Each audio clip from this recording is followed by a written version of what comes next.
ny fanahy masina ne hiasa ty am-pianary ahitana indray zava-tsoa mety niteninao ary de mitenena tahaka ny fombanao fa voninkainanao zay fanomponao amin'ny anaran'i Jesosy. Amen. Petraka ny tebona. Ampitombona aminareo manankarivana miavana ny fahasoavana mampiadanana avy amin'Andriamanitra rahintsika sy Jesosy Kristy Tompo lohan'ny fiangonana. Loahevitra vaovao no mba minjinina amin'izao volana septambra izao. Aza menatra ny vavolombelona ny tompontsika. Aza menatra ny vavolombelona ny tompontsika.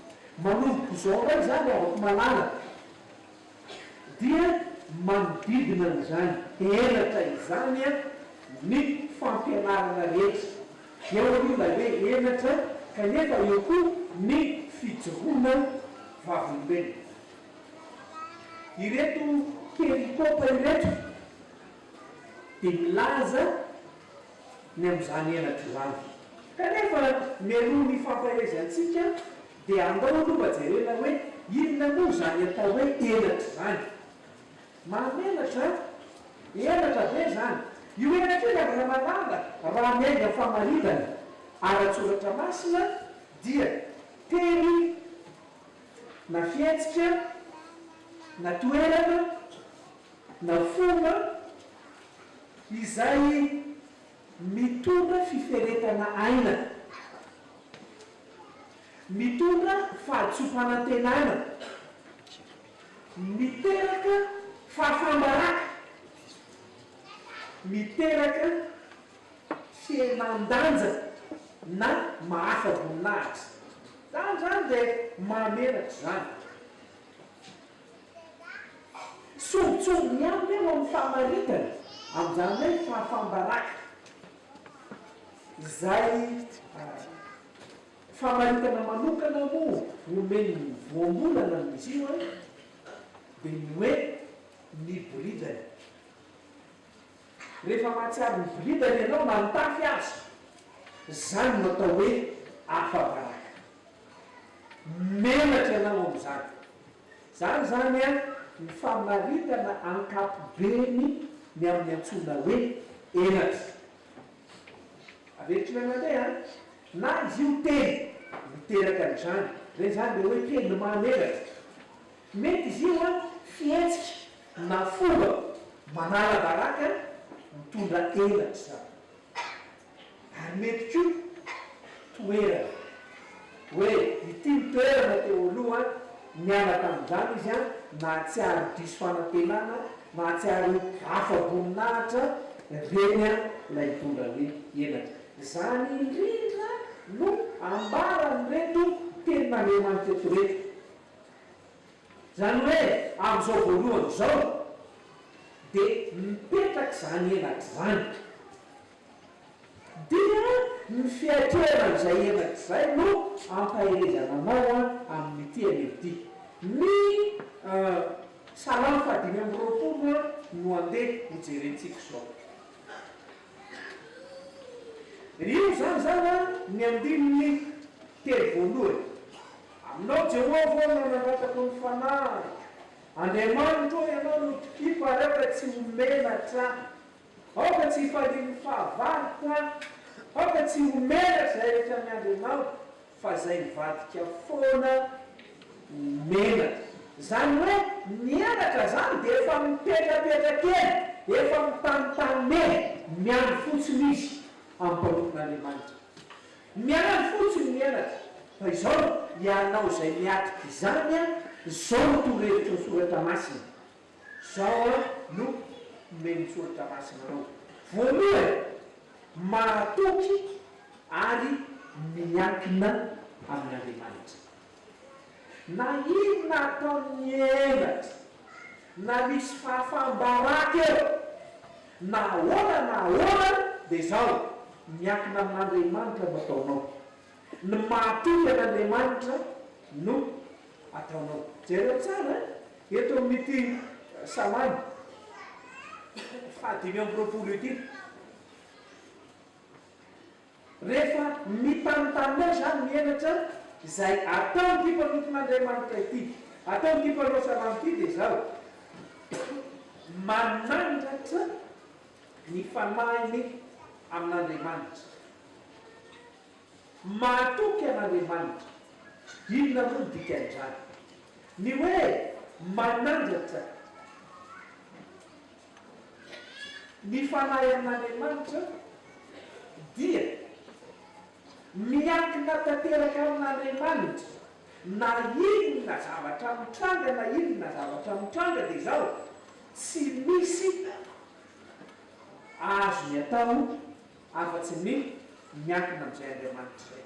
Tadidio tsara havana malala fa ny elatra eto a dia toy ny fahavalo manodidina. Miandro fotsiny izy an-datsika, miandro fotsiny izy anebaka, ary raha sanatry ka miatra tokoa izay zavatra eritreretin'ny fahavalo dia menatra ny mpamokon'Andriamanitra raha miseho. Ary eo no ametrahananao amin'ny fiankinana amin'Andriamanitra. Raha tsy maintsy oelomekinao mienatra, raha tsy maintsy hipotra hatrany zany ny fiankinana amin'Andriamanitra, ny fanangatana ny fanahy amin'Andriamanitra no voalohany indrindra andrasana aminao. Meteza ianao anakina ny fiainanao amin'Andriamanitra. Fa rehefa miankina amin'Andriamanitra ianao, menatra izay ho menatra fa tsy ampiontsonanao izany rehetrarehetra. Tsarovy tsara ry havana malala, tsarovy tsara. Raha ohatra ka manakina ny fiainanao amin'Andriamanitra ianao, tena mahatoky ny fitondran'Andriamanitra ianao, dia ny fahavalonao no menatra, ny mpivadika no menatra, ny ratsy fanahy no menatra, ary ny mpanota sy ny mpaniratsira. Zany ny tompon'ny elatra rehefa manakina ny fiainanao amin'Andriamanitra ianao. Zao tsarovy havana malala, tsy maintsy misedra n'izany zavatra zany sika. Tsarovy tsara fa raha mijery Petera voalohany toko fahaefatra isika, ataon'Andriamanitra fizaham-toetra ilay zany e, ataon'Andriamanitra fitsapan-toetra nefa zany e. Ary amin'izay fiankinanao amin'Andriamanitra, ny amin'izay fitokinao ao fitondran'Andriamanitra no maneraka azy hoe azagaga amin'izany ianao. Ary tsarovy tsara, tsarovy tsara fa raha aratsina ianao ataon'olona izay hamenatra anao, ianao aratsina hitoeran'ny fanahy masin'Andriamanitra. Fa ny mpanaratsy kosa izay hifanotra amin'izany. Aretina ny tanako anao, io anao manaratsy olona io anao mieritreritra nanabaraka manoton'Andriamanitra io anao mitondra ho amin'ny fahafangoninahitra io, ny fanahy ratsy kay izany no ao anatinao. Elane mba tsy ho anao zany. Aniva fa tsy haiko zany olona zany amin'izao fotoana izao, raha misy mieritreritra amin'izany. Sa re tsy marina zany? Tsy haiko ny mpanaratsy amin'izao, tsy haiko ny mpanota amin'izao. Ary manisy azy reto olona vovera eniko zany, efa n'Andriamanitra tsy manana afa-tsy izay fanangatana ny fanahiny amin'Andriamanitra. Tsy manana afa-tsy izay fitokiny amin'Andriamanitra. Tsarovy tsara ry havana, averan'Andriamanitra iseho zany, averan'Andriamanitra iseho ny elatra. Misy fahavalo manodidina anao, fa ireny ny tompony elatra. Ianao zany mijoro tsara ianao, mijoro tsara ianao amin'ny anaran'ny tompo, na inona zavatra mitranga. Avery na mandeha misy fahavalo manodidina anao, io anao mijoro manoton'Andriamanitra io zao izay ataony divonya dia misy ahatonga elatra eo amin'ny fiainanao. Miandro fotsiny izy, miandro fotsiny hoe inona ny hevitra anaraky baraka n'iny amason'olona, anaraky baraka n'iny eo anatrehan'Andriamanitra. Inona ny lalana azahoako mandrabiraby an'iny ary dia ataoko izay anaritsina azy. Eo amin'ny sampana, eo amin'ny fiarahamonina, eo amin'ny fiangonana, ary eo amin'ny fanjakana, naiza naiza. Fa mitondra ny soratra masina dia izao, manandratra ny fanahinao amin'Andriamanitra ianao, izay ihany. Rehefa ianao tsy manandratra ny fanahinao amin'Andriamanitra rehefa anao ny mahatoky ny fitondran'andriamanitra na mangozogozo aza ny tombotrao na miraviravitana azy ianao natoky aza ny fahatsompanantenana tsy menatra ianao fa zay mivadika amin'andriamanitra ny menatra zay mpaniratsira n'andriamanitra no menatra fa ianao kosa ataon'andriamanitra mijoro tsara eo amin'izay fitondran'izay ravako malana atreto zany a aoka tsy homenatra ianao aza menatra ny fanaranan'andriamanitra io mantsy a rehefa fifitra amin'andriamanitra ianao arabin'ny olona mahatsiaro ny jobontsika am'izany efa zao ve no mahazo anao dia mbo mififitra amin'andriamanitra ihany ataony devoly zay ahamenatra azy zay afabaraka azy izay amparany azy io mety hoe tsy fafambaraka koa fa mety fanaintainany ataony manaintaina eo ataony tsakotsakoiny menina ataony any zavatra maro samihafa io a dia mitady hitsopany tsy ariavana malala aza menatra ny vavolombelo ny tomponao rehefa izy n'andriamanitra ny fidinao dia mba metezi koa tahaky ty mpanao salamo ty aminao jehova no anangatako ny famarika am'izay isehony eraka dia zao aoka mba jehova andriamanitra niotokinao am'izany metarehetra zany ny zavatra faharoa ny fampizarantsika dia zao rehefa eo zany mienatra mitanitanina eo ny fahavana tadio tsara fa ny sapana fifoazana zao rehefa eo ny devoly roany amin'ny anaran'i jesosy eo zao mienatra mitanitanina eo inona nataony inona toromaky ny soratra masina zay reo tsara eo amin'ny faha efatra ampafakariny lalanao ao andriamanitra izy tsy ranao mihitsy hoe andriamanitra mba esory any ny esory manodidina rehefa fahavaniny esory zany elatra zany fa nangatany dia zao ampianariny lalanao andriamanitra zany hoe aona hifikotra mafimafy kokoa amin'andriamanitra ianao io ambanimbany io ankoatran'ilay hoe ampianariny lalanao ampianaro ny sitraka ao andriamanitra o hoy ny fadiny ka eo amin'ny fahamarinanao ianao mampiasako mandritra ny any zay ataon'ny olona mijoro mahatoky an'andriamanitra mandoana ny fisedrana ny sarotra sy ny mafy dia zao ny fampianarana avy amin'ny tenin'andriamanitra ny fahalalana ny sikafon'andriamanitra ao ko tsaronao hiavaka fa ny olona tena mijoro sy manandrana ny fanany amin'andriamanitra ny lalany jehova no saintsainy andro amanandry io tenin'andriamanitra io no raketany ao ankoho ny tenin'andriamanitra mitonjiro manazava ny fiainana ary zany tenin'andriamanitra zany no mitarika azy amin'ny lalany fahamarinana dia tsarovy tsara fa ny olona mahay ny tenin'andriamanitra efa nampiarahany ny tenin'andriamanitra ny olona mahafantatra tsara ny sitrapon'andriamanitra ka tarery zany tenin'andriamanitra zany ho amin'ny fahamarinana zany la itsona hoe tsy menatra eo anatrehan'andriamanitra any zava-misy ake dia zao mba tsy hafa-baraka na diso azy dia aleo manao risorisikely ay mamenatra zany ka diso anyanao eny vidikaja vidimoninahitra satria zay tadiaviny devoly le hafa voninahitra le hafa baraka dia zao aleo manao risorisikely re ena ty fanaky takonane tsy makany amin'ny lalany fahamarinana intso fa mirosinay ho any amin'ny fahavelezana dia tsy menatra ve ianao manona ny tenin'andriamanitra dia tsy menatra ve ianao manao zany voninahitran'andriamanitra ny fahamasina tsarovy tsara na iza no menatra sy miteriko ny tompo dia mba homenatra azy kosa ny zava-ponina raha avy amin'ny voninahitra. Ianao zany zao manolona ny heratry raha mivily lalana ianao ne handeha izay alehanao ary ho afaka ianao amin'ny ray toratry fa jereo tsara ny fiavinan'Andriamanitra amin'ny voninahitra raha mpitso sy ny tapakapitso ho avy eny amin'ny raha ololanitra izy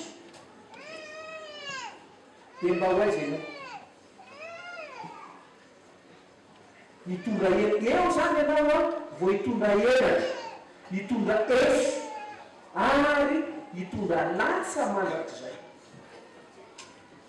Fa zay tsy menatra kosa ho an'izay mangataka fampianarana mandrakariva avy amin'ny tenin'Andriamanitra ny amin'izay tarihan'ny tenin'Andriamanitra ho amin'ny lalany fahamarinana ho amin'izay tsy menatra mijoro rehefa tonga eny amin'ny raha ololanitra ny tompo satria izy tsy menatra tamin'izay setra ny joroany dia tsy mba homenatra azy ny zanak'olona.